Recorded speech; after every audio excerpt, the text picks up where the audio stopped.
Hello friends, welcome to Mayur and Divya family blog. सकाळू उठिकी गाधेइकी फास्ट पूजा करिली।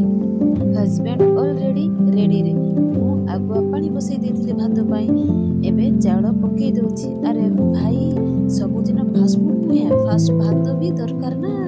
हजबैंड भात खाइकी जिबे। मोर ब्रेकफास्ट हेला।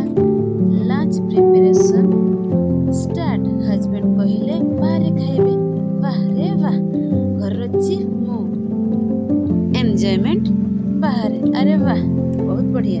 फाइनाली सबू काटी सारा पर किचन रे फुल ऑन मु बिजी रहिली, कारण आज मु एक्चुअली लेट रे उठी बट किछि कथा नहीं। एपटे मोर दुई हाथ रे सब किछि जाने मल्टी टास्किंग 100 लेवल रे। तापरे छुआ दुईटा को भी गाधेई देली।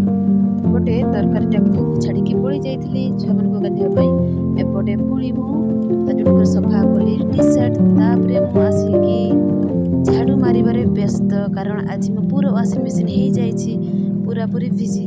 तापरे फाइनली हमर हो जाइछि भात तरकारी। आमे समस्ते एका संगरे खाइबो, काहेकि ना एका एका खाइबा भलो नुहे। तेणु करी समस्ते मिसी खाइले टिके मजा डबल लागे। तेणु करी आमे समस्ते एका संगरे खाउछे। वीडियोटी केमति लागिला कमेंट सेक्शन रे मते जणातु। नेक्स्ट वीडियो रे देखा।